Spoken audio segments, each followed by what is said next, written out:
આમ આદમી પાર્ટીના ધારાસભ્ય ગોપાલ ઇટાલિયાએ એક અત્યંત ગંભીર મુદ્દા ઉપર મીડિયા સમક્ષ પોતાની વાત રજૂ કરી। તેમના દ્વારા કહેવામાં આવ્યું કે સુરેન્દ્રનગરની એક સોસાયટીમાં એક મહિલા ગર્ભવતી હતા। તેમની ડિલિવરીનો સમય આવી ગયો હતો, પરંતુ અત્યંત ખરાબ રોડ, ખાડા અને ભયંકર કીચડના કારણે એમ્બ્યુલન્સ તેમના ઘર સુધી આવી શકી ન હતી અને ખરાબ રોડ ઉપર જ એ મહિલાની ડિલિવરી થઈ ગઈ હતી।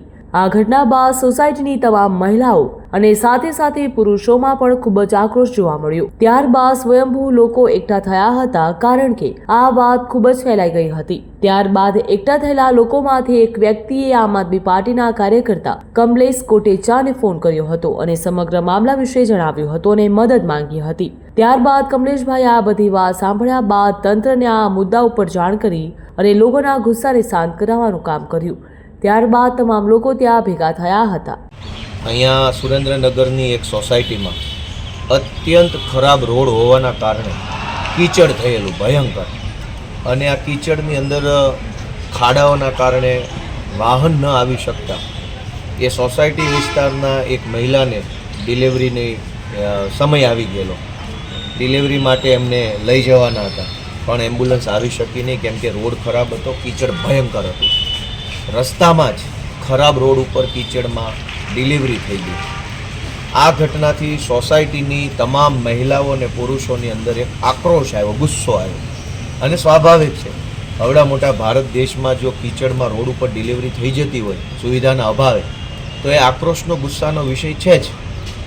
લોકોના ટોળા એકઠા થયા, સ્વયંભૂ બહેનો એકઠી થઈ, પુરુષો એકઠા થયા, સોસાયટીમાંથી માણસો બહાર આવ્યા, બધામાં આ વાત ફેલાઈ ગઈ કે આવી ઘટના બની છે। બધા એકઠા થયા પછી એકઠા થયેલા ટોળામાંથી કોઈ વ્યક્તિએ અમારા આમ આદમી પાર્ટીના કાર્યકર્તા કમલેશભાઈ કોટેચાને ફોન કર્યો કે આ સોસાયટીમાં આવી ઘટના બની છે, તો તમે અહીંયા આવો અને અમને મદદરૂપ બનો।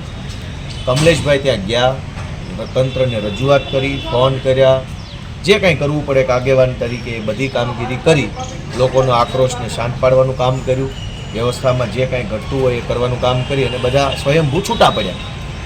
આ પછી આ સુરેન્દ્રનગરની પોલીસે એમની ઉપર ગુનો દાખલ કર્યો, ટોળું કરી અને રોડ રોકવા બાબતમાં। હવે રોડ નહોતો એટલે જ તો ટોળું એકઠું થયું, તો રોડ કેવી રીતે રોકી રાખ્યો? રોડ ઉપર ટોળું કર્યું, રોડ રોકી રાખ્યો, અવરોધ કર્યો, એવો ગુનો દાખલ કરી એમને નોટિસ આપી અને ધરપકડ કરવાનો આદેશ કર્યો। આજે અમારા નેતા ઈશુદાનભાઈ ગઢવી, રાજુભાઈ કરપડા, હું પોતે, વિક્રમભાઈ દવે સહિતના તમામ લોકોએ ડીવાયએસપી સાહેબને રજૂઆત કરી છે કે આ કઈ હદની તાનાશાહી છે કે તમે એક રોડ ખરાબ હોવાના કારણે કીચડમાં ડિલિવરી થઈ જાય, એના કારણે આક્રોશથી એકઠા થયેલા લોકો ઉપર એફઆઈઆર કરો છો, એમાંય મહિલાઓ ઉપર એફઆઈઆર કરી છે, ટોળામાં જે મહિલા હતી। તો આજે અમે રજૂઆત કરી છે, અધિકારીએ અમને સરકારી જવાબ આપ્યો છે, જેમ બધા જ ગુજરાતભરના અધિકારી જોશું, તપાસ કરશું, ચેક કરશું, કાયદો છે, પ્રક્રિયા છે, એવા પ્રકારનો સરકારી જવાબ આપ્યો છે। પણ સરકારી અધિકારીના જવાબ કરતાં હવે જનતાનો આત્મા જાગે વધારે જરૂરી છે। ક્યાં સુધી આ સહન કરશો? અવાજ ઉઠાવવાવાળા વ્યક્તિ ઉપર એફઆઈઆરો ગંભીર 307 જેવી કલમો પર એફઆઈઆરો થાય, લોકોનો આત્મા જાગે, લોકો પોતાના મનને ઢંઢોળે, સવાલ પૂછે કે શું એક માતા બેન દીકરીની ડિલિવરી રોડ ઉપર કીચડમાં થાય એ ગુજરાત માટે વ્યાજબી વાત છે કે ગેરવ્યાજબી? એ સવાલ બધાએ પોતાની જાતને પૂછે। મયુર સાકરિયા અંદર છે અને અન્ય 4 નેતાઓ પર આપના ટાર્ગેટ કરવામાં આવી રહ્યા છે, શું કહેશો?